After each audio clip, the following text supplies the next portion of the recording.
On va maintenant parler de l'actualité des sciences et de l'environnement. Vous savez, jusqu'au 18 novembre se déroule au Maroc la COP 22, puisque la 21 c'était en France, la conférence sur le climat durant laquelle les dirigeants du monde entier se réunissent pour essayer de protéger notre planète. Et il y a du boulot. Alors à ce propos, Laurence Beauvillard a rencontré un groupe d'industriels français. Alors ils sont impliqués depuis très longtemps déjà dans cette démarche, mais vous allez voir comment c'est assez original.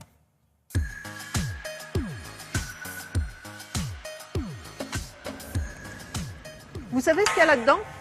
Du fluide réfrigérant, ce que l'on met dans les réfrigérateurs et les climatiseurs pour faire du froid. Avant 1987, on utilisait un gaz qui faisait des trous dans la couche d'ozone, le CFC. Aujourd'hui, c'est interdit. D'ailleurs, la couche d'ozone, elle va mieux. Aujourd'hui, les nouveaux gaz utilisés sont, eux, responsables du réchauffement climatique. Il y a 20 ans, des industriels français ont mis au point un système unique au monde pour protéger notre planète.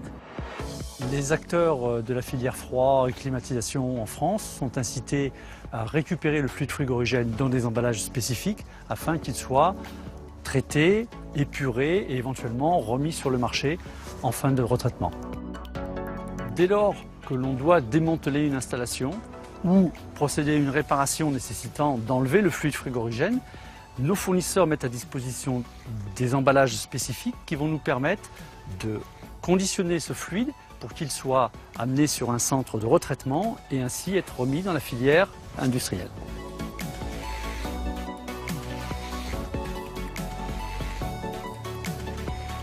Le gaz réfrigérant a été récupéré grâce à cette bouteille au départ dans un réfrigérateur, un congélateur, une climatisation, une installation de froid. Nous allons réaliser une analyse afin de déterminer les polluants contenus dans ce réfrigérant.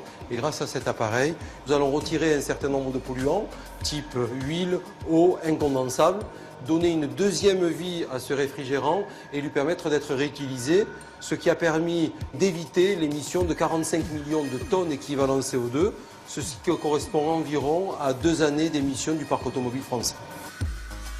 Dès lors qu'un particulier achète un réfrigérateur, un climatiseur ou un professionnel une installation frigorifique, le fluide réfrigérant qui est mis dans cette installation est sujet à une éco-participation qui permettra de financer la totalité de la filière de retraitement.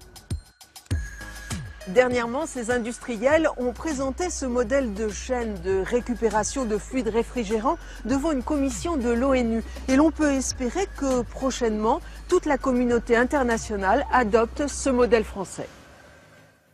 À suivre donc, merci beaucoup.